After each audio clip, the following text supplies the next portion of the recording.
And it's in relationship to what happiness one can find in one's life, or what is important for one's life. Personally, I feel that we have this one life and that we should use it in the best way possible. We want to face death when death comes. We want to know that we have actually made use of this life in the best way possible. And that to me means that we need to train our mind, because our mind is always present, and we know how the mind can be sometimes happy, sometimes can be sad, how the moods of the mind change so much, how the mind can also be obsessed by thoughts, by restlessness, by different emotions. So let us learn how to train our mind. And I think one of the most useful ways to train the mind, or one of the most useful methods, is to use anapanasati. The Buddha gives a simile for anapanasati. It's like during the dry season, in Asia, the dry season, when it's very hot, it's very dusty, it's very sweaty, and it's really quite unpleasant. Physically one feels uncomfortable. But then the rain comes, a rainstorm comes, and all the dust becomes settled. The sweat disappears because the body feels comfortable. The dust is settled, the air is fresh and cool, and so one has this physical feeling of well-being. So the Buddha gives this as a simile in terms of what happens when one develops anapanasati, mindfulness of breathing. And when one becomes somewhat familiar or successful with anapanasati. Anapanasati, one result of anapanasati is for the mind to become calm and clear, fresh or cool with piti, for the thought currents to become settled, for the mind to be cool, refreshed, clear, calm, contented. Just like when the rainstorm comes and the hot weather, the dust and sweat and discomfort all disappears. So I would like to talk about what I feel is necessary for anapanasati. I personally think that, especially lay people, for instance, they have very busy lives, but they should see the need to train their mind to find some comfort, mental comfort in their lives. And I think for lay people that they should try to make 1 hour in the early morning, especially for meditation, for anapanasati. That means that one actually goes to bed at least 1 hour earlier, which is not necessarily difficult. It's just a matter of priorities in one's life. Does one want to actually develop the mind, to find ways to make the mind calm and clear and peaceful and content? Or does one want to just live with a mind which is completely disturbed by obsessive thoughts and emotions? So if one sees the need to train your mind, well then I think to go to bed early, to make sure that one has enough sleep, and to get up 1 hour earlier than normal. And this is a special time devoted for anapanasati. Anapanasati, or mindfulness of breathing, mindfulness of the in and out breathing, to me is the mindfulness practice. Some people, when they meditate, they're very concerned about samadhi, about concentration. But to my understanding, the concentration will come dependent upon the mindfulness. So what we want to do is to pay attention to the natural breath as it goes in and out by itself. The breath goes in and out by itself. It's a process of the conditioned by the life faculty itself. We don't want to change the breath. We want the breath to just be natural. And we normally want to pay attention to the breath in the nose region. As the breath is actually part of the Vayodhatu, the wind element. The wind element, but also associated with movement. So we want to pay attention to the breath as it passes over the area in the nose region or upper lip. For many meditators, as the breath passes over this region, paramokkhang sitting or patapetwa, in front of one, in this region here, there's actually a touch point. So for anapanasati, what we want to do, if we have a touch point, is to pay attention to the breath sensation, or the Vayodhatu, or the movement at the touch point itself. The object of the meditation is not the touch point, but the breath at the touch point. It's important to make a distinction, because we have different objects of the mind here. So we want to pay attention to the movement of the breath at the touch point. We don't want to follow the breath as it goes in or goes out. We just want to pay attention as the breath, the in-breath or out-breath, passes this point. For some meditators, they don't actually have a clear touch point, which can be actually somewhat difficult in the beginning, until they realize actually touch point is not necessary. What we can do is actually pay attention to the breath as it passes in front of us, in front of the nose or upper lip. If we pay attention to the breath in this area, not at a touch point, but in front of the nose or the upper lip, well, then we can also pay attention to the breath as it passes this point. So if we have a touch point, it's the flow of the breath as it passes over the touch point. If we don't have a touch point, we pay attention just in front of the nose or upper lip area, and be aware as the breath goes in and out in this area. That's the meaning of paramokkhang sitting or patapetwa, having established mindfulness in front of one. This Pali phrase, paramokkhang sitting or patapetwa, is not only applied to anapanasati. Sometimes it's thought that it's only applied to anapanasati, but it's actually also applied to some other meditations which have nothing to do with the breath, but it's setting up mindfulness in front of one. So we want to set up mindfulness in front of us at the touch point, or just in front if there's no touch point, as the breath naturally goes in and out. We don't want to change the breath in any way. We don't want to follow the breath in or follow the breath out. Just pay attention to the breath as it flows over this area, as it goes in and out. Another simile given is someone who's sawing a log of wood.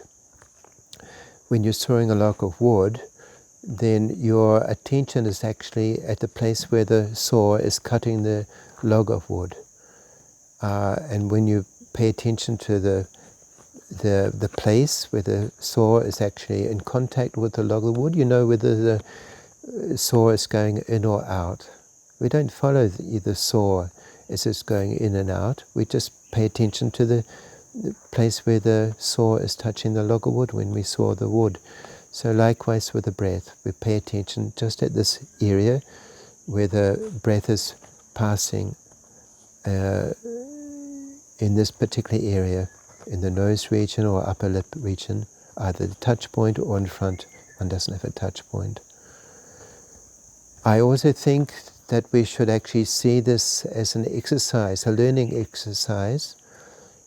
Each time that we actually sit down for anapanasati, we take it as a new meditation. We don't think about what happened the day before or in the past, but we just dedicate our attention for this one new experience of anapanasati that we are undertaking.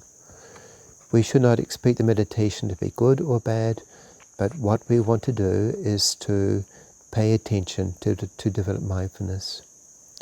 We should see this as not like hard work, but as something which is enjoyable. The breath is actually something which is enjoyable. It gives us life. And if we approach it as being something which is enjoyable, something which is beautiful, something that gives us life, that will produce more interest to pay attention to the breath as it goes in and out. So, each time we sit down for Anapanasati, it's a new meditation, a new learning experience. Don't compare it with other times. And don't look upon it as just work. It's a learning experience, something to enjoy. I think for us to become established in Anapanasati meditation, to see its benefits, we want to make actually an adhitthana to do the meditation every day for a certain period of time. Anapanasati, to be successful, to begin to produce results, comes if we have a day-to-day practice, a steady practice. If we only do Anapanasati every few days, we cannot expect for Anapanasati to develop. So we should have actually a daily practice. Like I say, normally I find the best time is actually early morning. There's one extra hour before the normal getting up and doing things. We dedicate this for Anapanasati. And to make sure that we have a steady practice is that we make a determination to do Anapanasati for 1 hour in the early morning every day for 3 months. It's a learning experience. After 3 months we can actually reflect and see, was there any benefit or not? Normally by 3 months one will actually see that this 1 hour devoted to Anapanasati in the early morning is actually something very precious. That after 3 months you see the benefit, that one is gaining more mindfulness, one's gaining more peace, happiness in the mind. So one begins to see the benefit. And one would want to continue with that practice. So then maybe make another 3 months. If you practice every day for 6 months or 1 year, then the Anapanasati, this 1 hour, will become an essential part of one's day. Because one will see the benefits. The wonderful benefits are such that you know that if you don't devote your practice, don't devote yourself to this 1 hour practice, then you'll lose those benefits. The benefits are so good. You see the advantage to carry on. So, just to repeat the main points again, is Anapanasati is paying attention to the natural breath as it goes in and out in the area of the nose or upper lip. It's a flow of the breath at the touch point. Our object is not the touch point, but the flow of the breath over the touch point. If we don't have a touch point, then we pay attention to the breath as it goes in and out, just in front of this area. That is the meaning of this parimokkhang sitting or patapitva, having set up mindfulness in front of one. We want to see that each meditation, each time that we sit, is a new experience. It's a learning experience. We don't want to compare it with our meditation the day before. We'll find that in the beginning some meditations are very peaceful.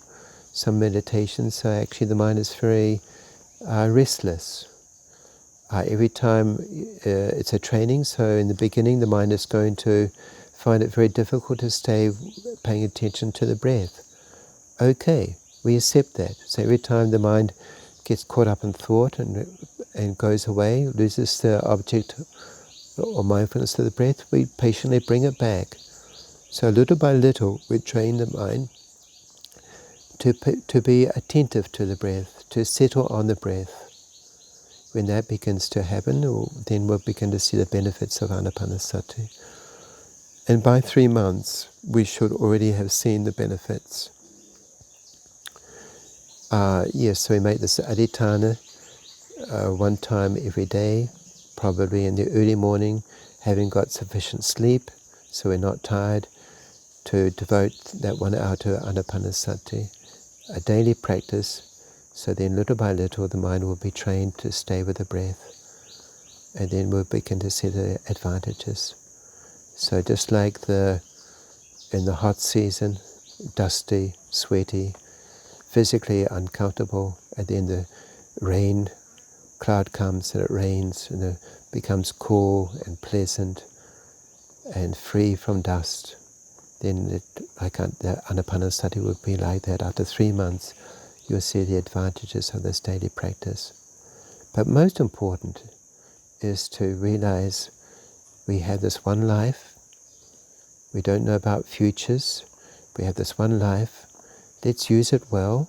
Let's train our mind so that when we come to the time of death, we know that we have used this life well in the best way possible.